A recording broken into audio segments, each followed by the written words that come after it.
Friends, upma எப்படி செய்வதுன்னு பார்க்கலாம்.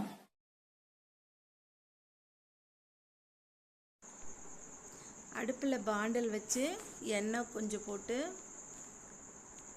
கடுகு, உளுத்தம்பருப்பு, கடலைப்பருப்பு இது மூணையும் ஒவ்வொரு ஸ்பூன் சேர்த்துக்கோங்க.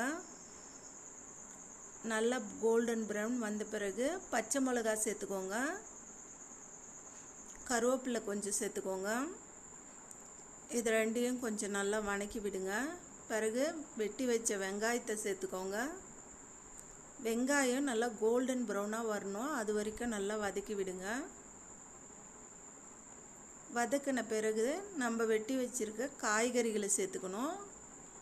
கேரட்டு, பீன்ஸு, பட்டாணி இந்த மாதிரி காய்கறிகளை சேர்த்துக்கலாம். எங்கள் வீட்டில் அன்றைக்கி கேரட் தாங்க இருந்துச்சு. இப்போ கொத்தமல்லி சேர்த்துக்கோங்க. தேவையான அளவு உப்பையும் சேர்த்துக்கோங்க. போட்டு நல்லா வணக்கி விடுங்க. நல்லா வணங்கின பிறகு தண்ணி சேர்த்துக்கணும். இப்போ 1 டம்ளர் ரவைன்னா 3 டம்ளர் தண்ணி சேர்த்துக்கணுங்க.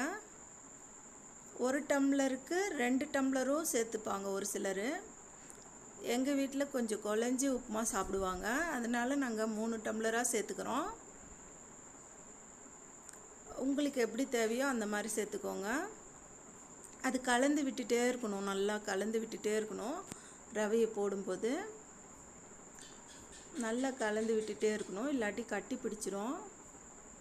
பாருங்கள், நல்லா திக்காக வந்துடுச்சு. இந்த மாதிரி நல்லா கலந்து விட்டுட்டே இருங்க. ஒரு 10 நிமிஷத்தில் உப்புமா ரெடி ஆகிடுங்க. ஒரு ஈஸி ரெசிபி, செஞ்சு பாருங்கள்.